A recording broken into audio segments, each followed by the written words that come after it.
രാഷ്ട്രീയ നയതന്ത്രത്തിനപ്പുറം നർമ്മത്തിൽ ചാലിച്ച വാക്പോരുകൾ കൊണ്ട് ശ്രദ്ധേയമായി വൈറ്റ് ഹൌസിലെ state dinner. American president Donald ട്രംപും ബ്രിട്ടീഷ് രാജാവ് ചാൾസ് മൂന്നാമനും തമ്മിലുള്ള രസകരമായ സംഭാഷണങ്ങളാണ് ലോകശ്രദ്ധ നേടുന്നത്. രണ്ടാം ലോകമഹായുദ്ധത്തിൽ അമേരിക്കയുടെ സഹായമില്ലായിരുന്നെങ്കിൽ യൂറോപ്പ് ഇന്ന് ജർമ്മൻ സംസാരിക്കുമായിരുന്നു എന്ന ട്രംപിന്റെ പ്രസ്താവനയ്ക്കാണ് ചാൾസ് രാജാവ് അതേ നാണയത്തിൽ മറുപടി നൽകിയത്.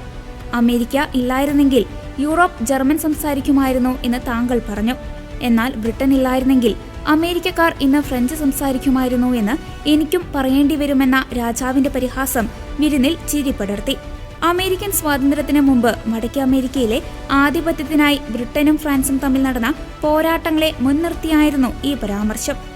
റിയൽ എസ്റ്റേറ്റ് പശ്ചാത്തലമുള്ള ട്രംപ് വൈറ്റ് ഹൌസിൽ $400 ദശലക്ഷം ചെലവിൽ പുതിയ ബോൾറൂം നിർമ്മിച്ചതിനെയും രാജാവ് ട്രോളാൻ മറന്നില്ല. 1814 ബ്രിട്ടീഷ് സൈന്യം വൈറ്റ് ഹൌസിനെ തീയിട്ട സംഭവത്തെ ഓർമ്മിപ്പിച്ചുകൊണ്ട് വൈറ്റ് ഹൌസിൽ ആദ്യമായി റിയൽ എസ്റ്റേറ്റ് വികസനം നടത്തിയത് ഞങ്ങളാണെന്ന് പറയുന്നതിൽ ഖേദമുണ്ടെന്ന് അദ്ദേഹം പറഞ്ഞു. വിഖ്യാതമായ ബോസ്റ്റൺ ടീ പാർട്ടിയേക്കാൾ മികച്ച വിരുന്നാണിതെന്നും അദ്ദേഹം കൂട്ടിച്ചേർത്തു.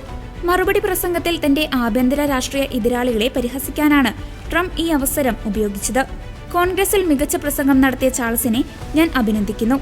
ഡെമോക്രാറ്റുകളെ എഴുന്നേറ്റ് നിർത്താൻ അദ്ദേഹത്തിന് കഴിഞ്ഞു. എനിക്ക് ഇതുവരെ അതിന് സാധിച്ചിട്ടില്ല എന്ന് ട്രംപ് തമാശ രൂപേണ പറഞ്ഞു. സന്ദർശനത്തിന്റെ ഭാഗമായി 1944 രണ്ടാം ലോകമഹായുദ്ധകാലത്ത് പുറത്തിറക്കിയ HMS ട്രംപ് എന്ന ബ്രിട്ടീഷ് അന്തർവാഹിനിയിലെ മണി രാജാവ് പ്രസിഡന്റിനെ സമ്മാനിച്ചു. എപ്പോഴെങ്കിലും ഞങ്ങളെ ബന്ധപ്പെടണമെന്നുണ്ടെങ്കിൽ ഈ മണിയൊന്ന് മുഴക്കിയാൽ മതിയെന്ന രാജാവിന്റെ വാക്കുകൾ നിറഞ്ഞ കയ്യടിയോടെയാണ് സദസ്സ് സ്വീകരിച്ചത്. ഇറാൻ വിഷയത്തിൽ ബ്രിട്ടീഷ് സർക്കാരുമായി ട്രംപ് നിലനിർത്തുന്ന അതൃപ്തി കുറയ്ക്കാൻ ഈ സന്ദർശനം സഹായിക്കുമെന്നാണ് രാഷ്ട്രീയ നിരീക്ഷകരുടെ വിലയിരുത്തൽ.